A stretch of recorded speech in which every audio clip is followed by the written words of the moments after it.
We always like to use Sven that he doesn't have pentakill.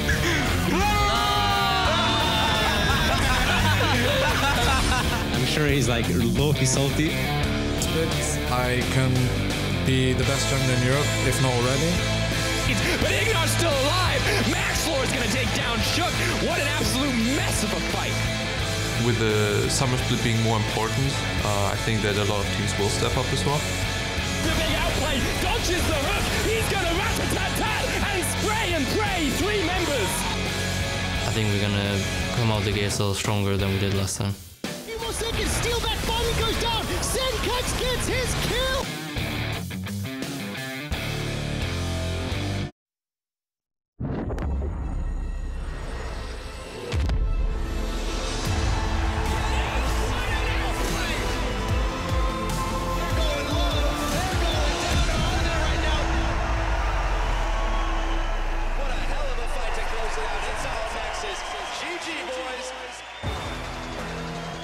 Good afternoon, everyone, and welcome to the LCS studio for a new day in the summer split. Misfits Gaming and G2 are ready to set the tone when they hit the Rift in our very first series of the day. The crowd is absolutely riled up to go. Expect always Smiley and Youngbuck wearing his troops and getting to the stage, as well as the Misfits and their fantastic logo there as well. Looking cheered in the huddle. Well done, giving some words of inspiration for G2. Hello, everyone. I'm EpicSkillshot following today's series alongside James Stress O'Leary. And what a special day. We have to say, you know, Feliz cumpleaños, bon anniversaire, Pembroidd Hapus in Welsh, happy birthday. What is it in Welsh? Pembroidd Hapus. That is very, very cute. Well, thank you very much, James. That is awesome. And well, for me, the biggest gifts would be if we get some fantastic games and a fantastic series, because yesterday, how can we forget Roccat? They absolutely...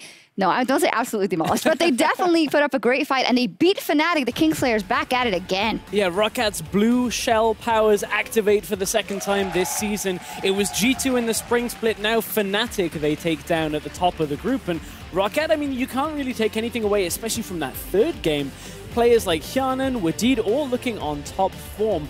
I think Fnatic are a little bit maybe ashamed to have dropped that loss, but Roccat, what a great boost to their momentum here as we come through into week 3. Yeah, and as you say it, mentality-wise, especially that game 3 where they are able to close it out extremely cleanly is something that they will be looking forward to. And by the way, I just got the cue that the crowd was singing happy birthday as well. Aww. I couldn't hear personally, but thank you guys so much for that. And moving on, we also had Vitality yesterday, also securing their first win of the split as they secured the games against Mysterious Monkeys. And well, going into that, we had expected them to have the upper hand, and well, good for them that they were able to beat the Mysterious Monkeys. Yeah, this was a much more expected result coming from this. Vitality, we raised a lot of questions specifically about their carries early on in the day. And Steelback, Nukeduck, they showed up a little bit more than we've seen in previous weeks. And I think this was such an important win for Vitality, because dropping a series to a new team really would make you start wonder. However, they come through. It was a little closer perhaps than they would have liked, but Vitality 2-0 on the series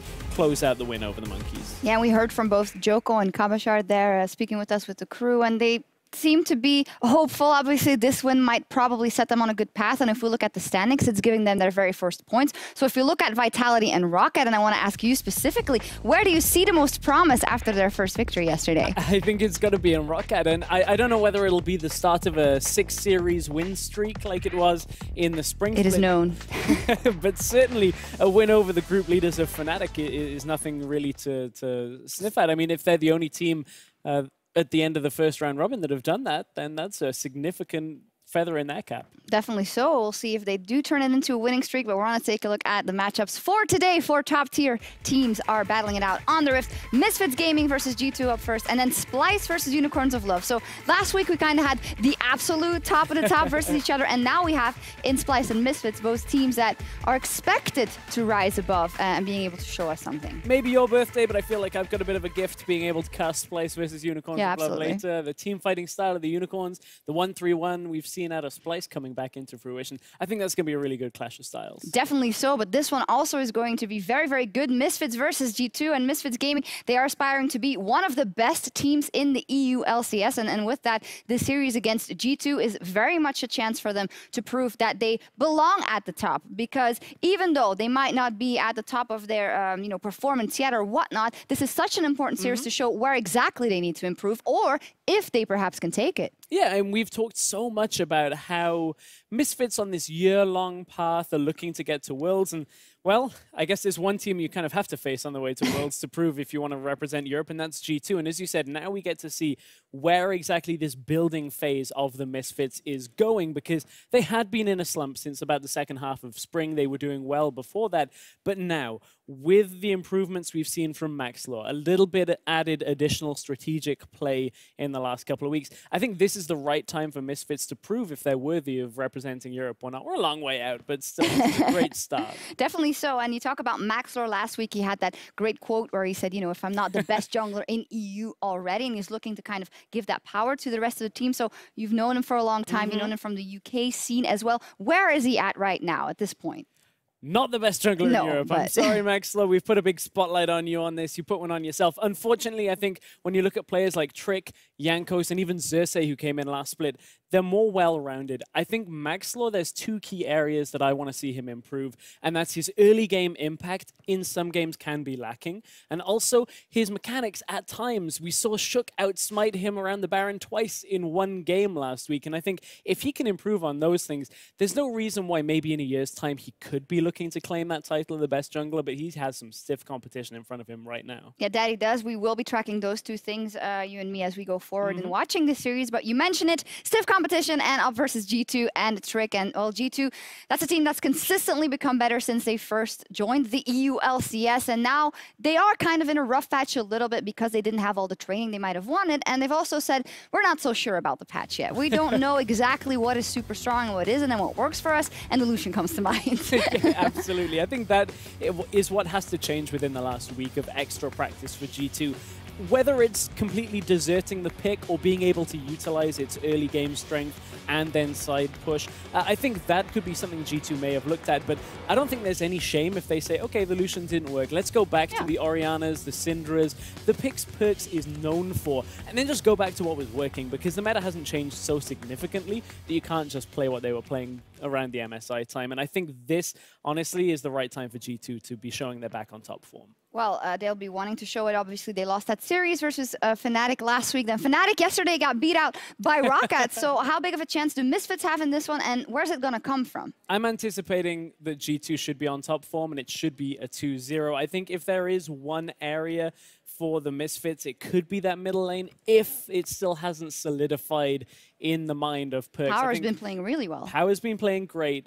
I still think Perks should have the edge, but if he's still not quite sure on the Lucian matchup, that type of thing, maybe that's where Misfits take it. But I still say 2-0 G2. If they're not on top form today, I'd be surprised. All right, 2-0 from Stress for G2. We'll see what happens. The players are ready to hit the rift, so let's leave it to our casters for game one. Thank you very much, Shucks, and hello, Internet! We're here on the dashboard cam. I'm Trevor Quickshow Henry. He's Martin DeFisho-Linger, and we're about to jump into G2 versus Misfits. Martin, what do you think of the angles here? You know, just trying to show off that jawline. I know, we've tried it a few times before. Blue steel right here in the house. Also blue jacket. There we go, Italian, there we go. by the way. Let's run through the lineups, beginning on the blue side with Misfits Gaming. I don't know what that was. Alfari in the top lane, Maxlaw in the jungle, Power People in the mid lane, Hansama 80 carry, their support Ignar, and coach on stage, Hussein. All right, Woo, so some really Misfits fans in the crowd. That's fine, we'll take it. We want to see some stuff from Misfits this game here, Trevor. We want to see some fast games, we want to see some action, because G2, they're not looking too strong. If Misfits ever going to beat them, it's right now. And let's take a look at the G2 roster. It is their full roster with Expect in the top lane, Trick in the jungle, Perks in the mid lane, tidied up that haircut, Sven the 80 carry, their support Mithy, and of course, Young Buck, the coach. I knew you were going to say it. I got it out of my system before the game. I already talked to Perks, and I said, Perks, I don't know what happened, but I just want to see some good games from him in the mid lane, and don't talk more about his haircut, Trevor. That's very rude of you on air. Ironically, you're talking about the haircut. So no, I'm telling you not to talk about the haircut. Okay. Do not talk about the haircut. So, DeFiscio, what I'd